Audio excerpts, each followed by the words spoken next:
Hello, friends, and thanks for tuning into Taste Radio, the #1 podcast for anyone building a business in food or beverage. I'm Ray Latif, the editor and producer of Taste Radio, and with my co-host for this episode, John Craven, Jacqui Brugliera, and Mike Schneider. This episode features a conversation with MMA icon Quentin Rampage Jackson, who is a partner with F3 Energy. Speaking of Rampage, you seem a little upbeat today for somebody who's having Michael Elise fever dreams all night. That's a reference to the game that Manchester United and Crystal Palace played yesterday. No, I'm happy with it because I don't want United to finish in a place where they'd have to play in the Europa Conference League next season. So the Conference League's terrible. That would be terrible. That is terrible. This is where half our listeners just button mash the skip 30 seconds button. I wish I had a skip button, you know? I know. I'm like, where is it? Not you too, Jacqui. I thought it was just John who was hating on the soccer. Don't hate on the soccer. My only point of reference is Wrexham because of the documentary. And I think they just got promoted. So that's cool. The good thing is that our dear friend Adam Stern is over the moon about this because his team is the best in the league at the moment. His team is Crystal Palace. A month ago, he was on the cliff, ready to jump. They seem to be heading in the right direction. Yeah. John Craven, have you recovered from your jet lag? I'm always jet lagged when I come back from California, and I did it twice in the past week. So yeah, I feel pretty good. You feel good? Yeah. You get your lie flat seat. Did you do lie flat when you fly? Sometimes. I mean, you know, it's just one of the perks of the job, I guess. I don't lie flat as much as I sit in the exit row of the JetBlue seats, which are the most spacious ones. But then you gotta commit to helping if something goes wrong. And they always give you, I want the verbal commitment. Yes. And you say yes, but you don't really mean it, do you? I mean, like, what if something terrible happens? Something terrible happens. They asked me to help. I'll help. Obviously, you'll help, but are you actually prepared to help? Well, I've heard the... Did you read the card inside the back I've read the card pocket? enough times, yeah. You Really? Yeah, why not? You're supposed to. You're supposed to. I'm not sitting next to Ray on a plane. I know that. No, for seriously. Sure. You shouldn't. He's gonna be just darting out of the exit. He just grabs his Louis Vuitton carry-on. He would kick a small child. You'd be like, "Don't you know how much this costs?" My Beats X Gucci headphones, they make me take those off. The gold chains? Yeah, exactly. They're like, sir, we need the headphones off just for a second. And then they're like, were you willing and able to help? And I say willing, yes. Able, I don't know. I mean, like, come on, let's be serious about this. Okay, we know not to sit next to Ray. Yes. Anyway, but Jacqui, I feel like you're willing and able to help with anything. You got your camouflaged out today. I feel like if anyone were sitting in an exit aisle seat, I'd want it to be Jacqui. I feel like I'd put on my Superwoman outfit and be like, I got this, everyone. Like, plug up any holes that are in the plane. Jesus. I'd take over the plane and make sure we land. Did you say take over the plane if needed? Yeah. Oh boy. It's okay. She's gonna fly outside, fly under the plane, hold it up. Well, Alaska Airlines could have used you a few months ago. Too soon? Oh too boy. Soon. There was a humongous hole in that plane. And I flew the was it 747 Max, 767 Max, whatever one of those. I read the story about the woman who was holding on to her teenage son when that happened. Is scary. That is really that's horrifying, obviously. Yes. Yeah. Well, Alaska Airlines does have straightaway cocktails. I love. On a more positive, relevant note. This is quite not tasty. This is not about Alaska. Thanks for going there. I wasn't giving Alaska the beef. If that's what is that still a term? Giving them beef? Sure. Yeah, it's a Gen Z thing. Yeah. I just turned it into one. Just like standing on business. Boeing is the way, right? Boeing is the one that caused that issue. But no, Alaska's great. They do have the straightaway cocktails. They have the old fashioned. They have the margarita. Best cocktail game in the airline industry. Well, I gotta bring up a couple brands that we featured in a recent episode of Elevator Talk. One is called Sibs. SIBZ is the name of the brand. They're a maker of date bites. They sent us 3 varieties of their date bites, including a goji berry and chia, an espresso and nuts. This one and is Mike raw is holding in his cacao hand. and coconut. Hey, which one? Raw cacao and coconut. Raw cacao and coconut. Now, each one of these bites are sort of sphere shaped. You need 2 pieces for each serving. There's 5 servings per pouch and 80 calories per serving. I love the packaging. It feels very young, Gen Z. the packaging and the label design, that is. It notes that there's no added sugar, they're gluten-free, plant-based, and they just recently got into all Sprouts locations, even though they're only about 8 months old. And I love the idea of just, natural whole food snacks. Me too. So are we gonna indulge in this We idea? can or indulge on this, but as a segue, I want to get into dates themselves, because this came up quite a bit in our conversation with the founders of Sibs, and sort of tie this into a reoccurring segment we have on Taste Radio called Buy or Sell. Dates. I keep seeing dates as like a key ingredient in a lot of snacks, or date sugar or date syrup being used as a sweetener in said snacks. I just wonder, do dates have the kind of runway? Do dates have the kind of resonance with mainstream consumers that I think a lot of these brands think they might? John, let's start with you. Putting me on the spot. I got to put you on the spot. You're my spot guy. Dates. That's a complicated topic. How so? Well, I think, consumers' kind of awareness and interest in just dates, if you think of a literal date, is kind of like, it's not the most exciting thing out there. They've been around for forever.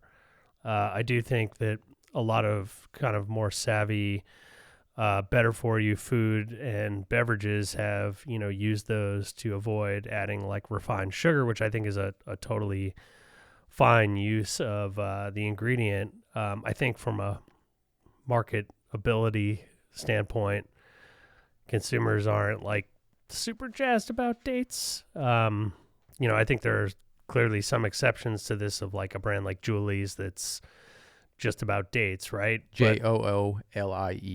But yes. I think for brands whose identity is not specifically dates, it's generally kind of better to go subtle with the dates and talk about the benefits, a la, no refined sugar type of stuff.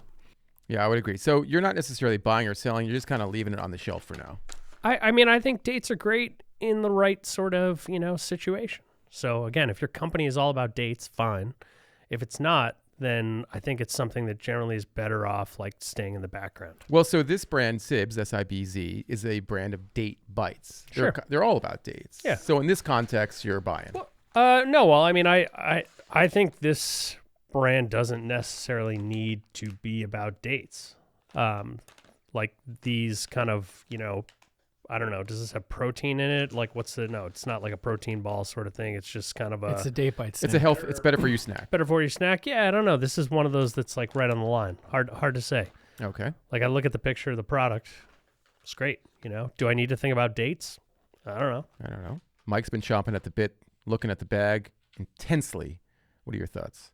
I'm looking at the bag intensely because the Sibs, the goji berry and chia, from the package to the experience when you eat it, this one fully pays off. I got goji berry. There's chia seeds everywhere. This one's great. So then I'm thinking, all right, well, the espresso and nuts is going to be similar. Not a lot of espresso flavor in there, Ray. I mean, the nuts were there, but I was looking for a little bit more espresso oomph. Looking at the back here, the one we don't have with us is pistachio and raw cacao. That one sounds awesome. And then we've got this raw cacao and coconut. I'd still try the others, but the espresso and nuts didn't really pay. But are you trying it because you like dates? That you're I love dates, yeah. I mean, but I know why to eat dates. Okay. I know why I would eat them. But look, I think this is I don't need education. This is a type of product that, you can buy in places like, Erewhon. Sprouts. But I'm saying like these types of products have been around for a long time, right? I would agree. Yes. And I'm not sure that there's one that's really massively kind of blown up, right? Let's try this raw cacao and coconut, Ray. Okay. See how this one goes. So I guess my point is that I feel like to some extent the market is kind of speaking for itself. So it sounds like no one's buying or selling. Everyone's kind of like, I don't know. Waiting to see what happens. Yeah. Yeah. I mean, I think there is still runway. I mean, people in SoCal too have a really like good understanding of dates. There's date shakes and things like that. There's a lot of dates in SoCal. So leading with it, people would be a little bit more, prone to reaching for something that's a date snack. But I do agree that as an ingredient and the functionality and, keeping it simple, I think as we continue on down this road, people are going to be looking for cleaner, simpler, less sugar snacks and ingredients. So I think just as an ingredient, it makes a lot of sense. I'm going to go in a literal sense here, Ray, and I would buy the raw cacao and coconut, the goji berry and chia, but I would sell the espresso and nuts. Okay, so very, very specific about it. Yeah, and I think the other ingredients that they're combining with the date makes a lot of sense. Like goji and chia. If it was just pure, like, I don't know, here's a date. I mean, Julie's does it really well, but it's like you said, or like Craven said, there's been a lot of products that have already come and gone or already exist in the market. Yeah, I guess what I was trying to say is I feel like it's something that, again, there are like certain levels of consumers who understand it. I think people generally accept it as like a healthy, better for you ingredient. But I'm not sure that like leading with dates is like the path to victory. Now I have a product here that I bought from Imperfect Foods, which, as you know, or as our listeners might know, is a subscription food delivery service that rescues produce and products that are imperfect in one way or another. Either they're close to their expiration date, or maybe the produce is a little misshapen, or they just have excess inventory. This product is called Smash Bites, and it is marketed by Chia Smash, which is a maker of jams that are infused with chia. So these are peanut butter and superfood jam bites. There's 4 per pouch. On the front of the pack, they note there's 7 grams of plant protein, and the ingredients are peanuts, dates, raspberries, cacao, and sea salt. So once again, we see dates in this product.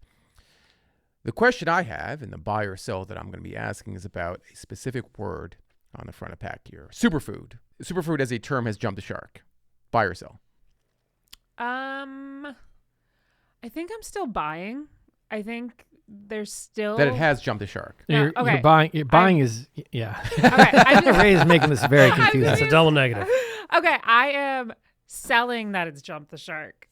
Okay. So confused. I think that there's still a lot of people that don't know what a superfood is and is still understanding what functional ingredients are. And we were, I don't know, at the forefront of product innovation because we're in the industry and we've known what superfoods are for a while. But I think there's still a lot of education for people. So I think I am selling that it's jumped the shark. So it still has resonance. It still has resonance, yes. Superfood still has resonance as a term that people are interested in and attracted to. Okay, fair enough. All right, John, you're nodding your head. Well, I don't know what the buy or sell. I'm going to rephrase it for a third time. But superfood still has resonance. Buy or sell? Okay, so I feel like superfood at this point is probably on par with using a phrase like all natural or, I don't know, better for you.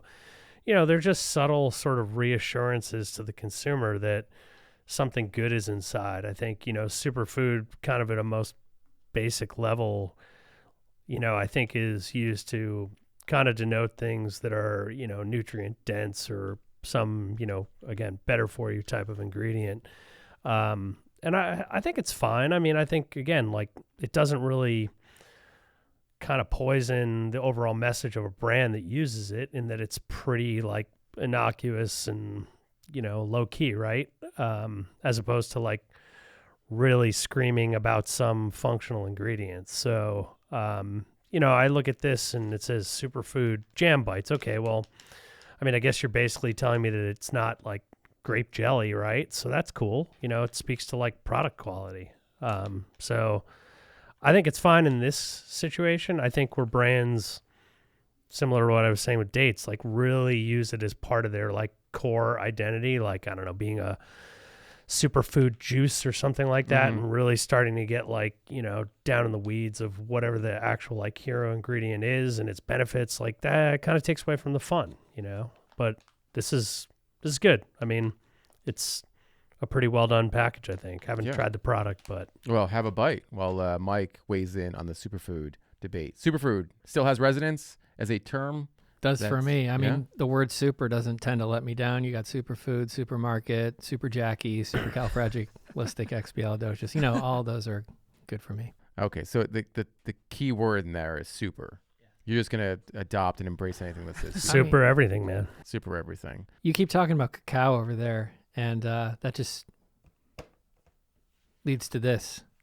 Which is? I had a conversation with Jonas Ketterly last week about ceremonial grade cacao. Did you even know there was ceremonial grade cacao? I knew there was ceremonial grade matcha. Matcha, of course. So this is a similar concept to that, where he's making these ceremonial grade cacao that's meant for you to drink it. Sort of like you'd have a coffee or a latte. And there's some that have just flavors like tantric rose blossom and Oaxacan spice. Tantric rose blossom. Vibrant vitality. And then also there's some that have like adaptogens. There's a mystical mushroom. I can't wait to try this. You should try it too. Can I see? Yes. Sounds great. What's the name of the brand? Aura. Aura. Mm-hmm. Aura cacao. I thought ceremonial cacao was like when I was a kid putting little mini marshmallows in my Swiss Miss. This might be next level from that. Yeah. We're going to try it later. Okay. Yeah. I mean, I'm You're definitely in for this. I'm into Oaxacan spice. Same. That sounds great. I'm not tantric rose blossom. That's definitely your jam, right? Mystical mushroom. That sounds pretty good. Leave it to your Sounds barista. great. This is going to happen. Or pure cacao. Yeah. We got to make sure that's not too mystical. That's Wait, all. pure cacaos. It's plural. I didn't know the plural of cacao was cacaos. And why would you ever have a plurality of cacao? Huh? Why wouldn't you? I've actually started to see a couple cafes pop up in San Diego that serve ceremonial cacao. So they don't Is it Aura? It's not Aura. It's just like their own kind of coffee cafe, but they're focused on cacao and the different benefits of it and different flavors, which is kind of cool. Gotcha. All right. Last buy or sell. How do you guys feel about brands creating better for you versions of legacy snacks? Do you feel like this is something that you want to continue to see, or is this something that you're like, I'm still a fan of the legacy snacks? Depends on what the product is. Like if I didn't like the legacy snack, then I probably don't care about a better for you upgraded version. How do you feel about Funyuns? Not my jam. Not your jam. No. So you probably wouldn't be interested in these new lesser evil Munyons. Oh. So lesser evil. I mean, I don't know. They're hot. So Yeah, but that's also- not Well, this really... is just one variety. So Lesser Evil, the well-known brand of better-for-you snacks, including popcorn, cheese balls, etc., has launched a new line of products that are very similar to a famous snack, Funyuns, but these are called Munyons, Moonions. I feel like you baited John there, because when was the last time we said no to anything lesser evil? That's a fair point. Okay, so they have two varieties. Hold on. Hurry this up. See, he wants to try They it. have I'm a buying. hyperspace hot onion, and they have an intergalactic onion. Both are made with organic avocado oil. I've got space for those in my mouth, in my Okay, belly. so I'm a little confused by the hierarchy here. So it's crunchy organic corn rings, but then it says hyperspace hot onion. So is it corn? Is it an onion? Is it a little bit of both? Is there actually onion in a Funyun? I don't even know. No, there isn't. That's the beauty of it. Right? A Funyun doesn't Yeah. actually have onion in it. It's just So flavored. it's Funyun. Yeah. So this seems a little like, Which one are we trying? I mean, I don't know, hyperspace hot onion. Do you go into hyperspace when you eat these? Or so No, hot? we talked about this. You know, space is a trending kind of term for Gen Z. It's like a Yeah, they all want to go to space. I know. Exactly, Get yeah. off this place.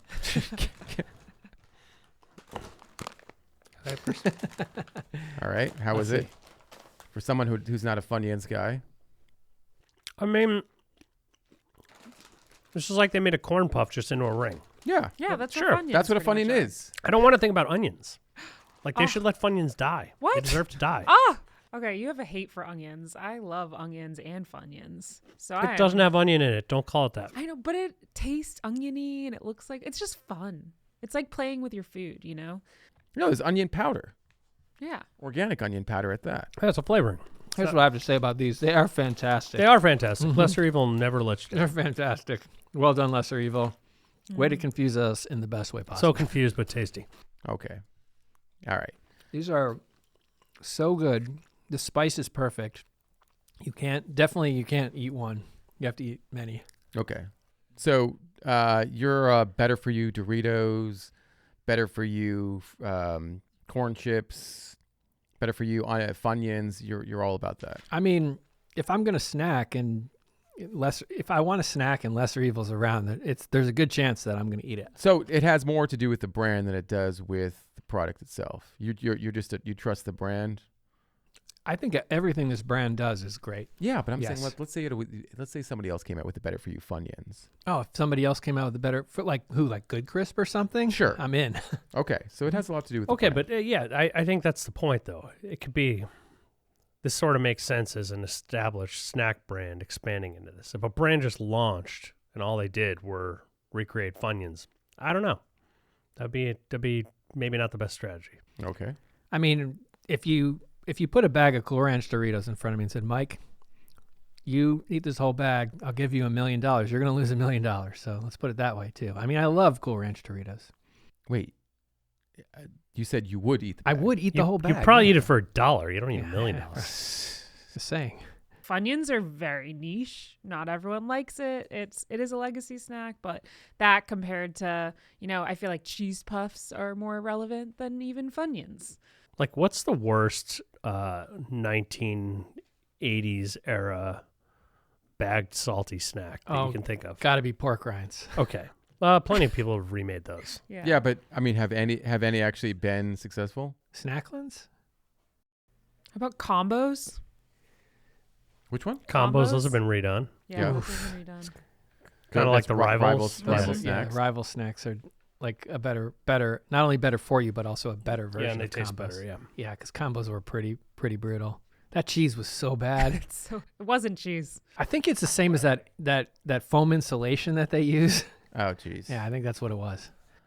Well, I'm just going to point out that, look, if you want people to trade up from the legacy, not better for you snacks of our childhood, then you got to be spot on when it comes to texture and flavor. You've got to. Otherwise, why would someone trade up? And I think that leads me back to a conversation about a brand called Harkin, right? So Harkin is a maker of better for you candy bars. I've talked about them on the podcast in the past, and they have really nailed the flavor, the texture, the sweetness level of products that we know and love, like a Snickers. And so that is the reason I think that Harkin ended up on shelves at over 3,500 Walmart stores across the United States. Katie Lefkowitz, who is the founder of the company, recently posted this on LinkedIn. She's not only on the shelves at Walmart, she is at the checkout aisle where people typically see snack bars and whatnot. So I feel like that is exactly the type of brand that is doing what not only customers want, but retailers want as well. The retailers know that this is a no sacrifice type of product, and that their customers will respect the fact that it is and buy it. Jacqui, you got to get your hands on some of these I Minions, know. especially as a Funyuns lover. I You're eat going to love like these. 3 bags of Lesser Evil popcorn a week, so this is. They have gonna be organic avocado the oil, next thing. Jacqui. Oh, I know. sounds delicious. You- And they got a spicy and version. Jacqui, they have an upside down cow on the back. Come on. I love them even more. I mean, look, I'm going to just put that on Instagram. Does not suck. DNS. DNS, there it is. Okay, anything else at DNS? BevNet Live. DNS. You got your tickets yet? I do have my tickets. I don't have my train tickets yet, but I do have my tickets to BevNet Live. Everyone should have their tickets to BevNet Live. It's coming up very soon, June 12th and 13th in New York City. Bring the 3 hardest questions, the ones that are keeping you up at night. The answers are there. You're going to move your business milestone or two as a result of attending. It's also a lot of fun. We can't wait to see you. I mean, the other thing is if, some people are saying, oh, I'm not that great a networker. I'm a little bit shy. You know who can help you with that? Us. We'll help you. If you need intros or you're feeling a little shy, let us make some of those intros for you. That's what we're there for. Mike used to be a very shy networker. He used to be the kind of guy who would be like sitting in the corner, like with his chair actually turned and faced in the corner. And then one day someone patted on his shoulder and said, Mike, come with me. And they held his hand and walked him around the room. And then he has since done that for countless other people in the beverage industry and beyond. So, I mean. But the reason my chair was facing the corner, Ray, is because in kindergarten I was a bit of a chatterbox. You got a timeout at BevNet Live. Really? Yeah. Okay. Sure did. Yeah, there are so many different experiences at BevNet Live for brands and founders and other industry professionals. There's sampling opportunities. There's retailer one-to-one meetings. We have the New Beverage Showdown on stage. And a lot of these all have deadlines. So I'd recommend signing up now so you can get into the sample bar. You can sign up for meetings. You can just really take full advantage of everything that BevNet Live has to offer. That's a great point, Jacqui. I think that the sooner you sign up, the sooner you register, the better you're going to have an opportunity to map out your plan for the event, figure out what meetings you'll be able to take, and just know in general, like how you're going to tackle the event and New York City in the most efficient way. Because of course, New York City is a big part of the show. You want to be able to do retail check-ins, have meetings with folks in the area, distributors, investors, what have you. So definitely sign up, map out your plan. As Mike pointed out, come with any questions you have. Send us a note if you have any questions about the show at all, and we will direct you in the best way possible. Jacqui, you mentioned the sample fridges. I am really looking forward to finding products and beverages that make me feel better, feel strong, feel healthier throughout the show. And I really think that if I find a product that has a key ingredient called Amuse in it, I'll probably drink at least a dozen of those products. Well, maybe not a dozen, but yeah. Well, knowing you, you'll at least put a dozen in your bag to take home. And we have the 50-gallon drum of hand sanitizer that you ordered. Exactly. But I do want to point out that Amuse is the presenting sponsor of this episode of Taste Radio. As I mentioned, now more than ever, consumers looking for ways to boost their immune systems, and Amuse gives them that edge. It is a dietary and food ingredient clinically shown to stimulate immune function at the cellular level. Incorporate Amuse into your innovation strategy and help your consumers optimize their health throughout the year. Learn more at amusehealth.com. That's IMMUSE health.com. Yum. Can I call it one more product? Sure. This is the new chocolate mint chip IQ bar. Okay. Which is extremely delicious. Huge fan of mint chip flavored things. And this product does not disappoint. It's got 12 grams of protein, plant protein, 1 gram of sugar, and it's also enhanced with a bunch of things, MCTs, lion's mane, fiber, super tasty. Usually a bigger bar for 12 grams of protein. How many calories is that thing? Hold on here. It's 170 calories. Oh, not bad. So it's pretty dense. It's Yeah. a 1.6 ounce bar. But yeah, highly recommend. Nice. Jacqui, is that some hot sauce I see by your side? Yeah, I always have hot sauce by my side at all times. Okay. But this Hot is sauce and popcorn. Yeah, actually, have you ever tried putting hot sauce on popcorn? Because it's delicious. That or jalapenos. But we got a care package from Kartik from Doosera, and It's, by the way, is Kartik now like an unofficial employee of BevNet? He's at least a Taste Radio VIP. He is. Well, he is. He's a VIP. He's for a sure. ultra VIP for sure. Kartik, chill dude. yeah, he's I love always Kartik. looking out. Kartik. You know, slide into DMs, like sending us new products. I love it. And he sends us other people's products too, like Yeah, that. like what I that have. Diablo. Yeah, so he sent over, I think it's pronounced Jablo.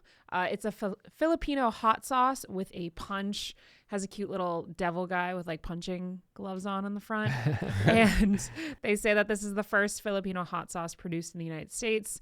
It's really delicious. It's like creamy and gingery. I wouldn't say it's super spicy, but it could. I know you tried it on a taco, Mike. I had it on it was almost like a taco. I had it on a fish sandwich. I had it on it was haddock and English muffin and Diablo, and man, is that stuff so good. And if they're setting the bar for Filipino hot sauce in the U.S., they have set it very high. Can I pause for a second? I'm sure a listener is wondering what the heck kind of sandwich an English muffin, haddock, and hot sauce. I don't know. I had haddock left over from the night. So that's the scraps. And I wanted a high protein breakfast, so I put that together. It was a stretch, but it was delicious. And it was for breakfast. Oh yeah, I eat fish for breakfast. So strange. I've got my emotional support mackerel in my hand right here from Fish Wife right now. Don't try and change the subject.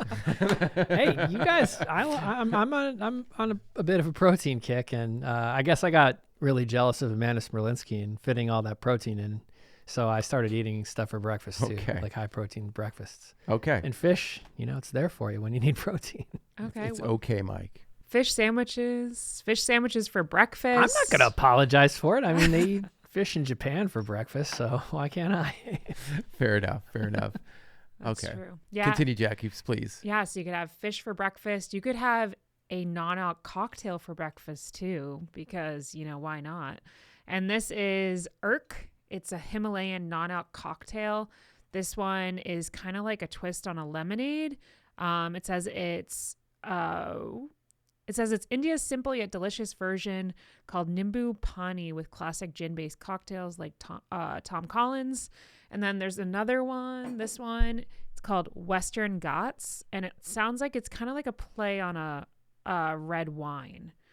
So very interesting. Definitely curious to try. And it's spelled IRK? It's spelled ARK, and then underneath ARK. Underneath it says it's pronounced URRK.